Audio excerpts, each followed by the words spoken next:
Amici di Skyline Magazine, buongiorno e benvenuti a una nuova puntata di Guida alla Sgaia con Ceccato Motors, dove oggi, proprio nel concessionario di Padova, abbiamo incontrato Babbo Natale. È proprio quello vero, tra l'altro. Ciao! Babbo Natale è qui per scegliere il mezzo da adottare per la magica notte del 24 dicembre, quando andrà in giro per tutta la città a consegnare i regali. Ti abbiamo visto provare qualche mezzo, Babbo, alla fine cosa hai scelto?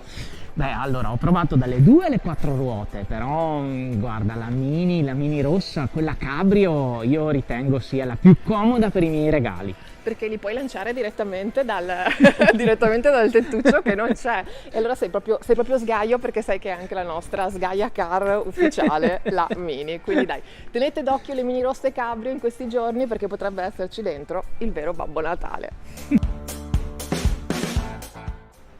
Ma a parte la magica notte del 24 dicembre, alcuni padovani e noi sgaie ti hanno visto sfrecciare per la città di Padova in questi giorni. Raccontaci che cosa stai facendo e dove stai andando.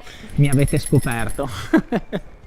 Beh, allora Gaia, come tu ben sai, da 10 anni circa io mi dedico a questa iniziativa. Non faccio nient'altro che portare un sorriso con musica, cioccolatini, doni, qualche giocattolo nelle case di riposo di Padova e provincia. In pediatria mi dedico ai reparti della pediatria di Padova, lo IOV, il nostro istituto oncologico veneto, e ovviamente sai, purtroppo ci sono delle persone, delle situazioni drammatiche, però io vedo che con la magia del Natale tutto risulta molto più facile e riesco a rubare qualche sorriso a qualche anziano che da molti anni non ne fa. I bambini ovviamente, figurati, quando mi vedono mi gioiscono e lanciano le loro braccia al collo mio, quindi ecco, questa è la mia iniziativa, questo è il progetto che sto portando avanti da 10 anni.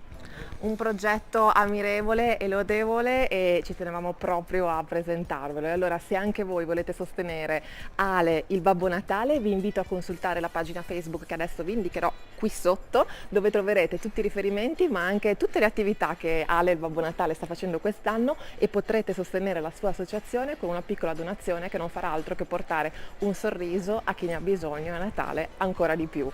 Quindi Ale il Babbo Natale, allora andiamo a prenderci la Mini e partiamo. E via! E partiamo. Ciao a tutti e alla Ciao. prossima puntata di Guida alla Sgaia con Ceccato Motors.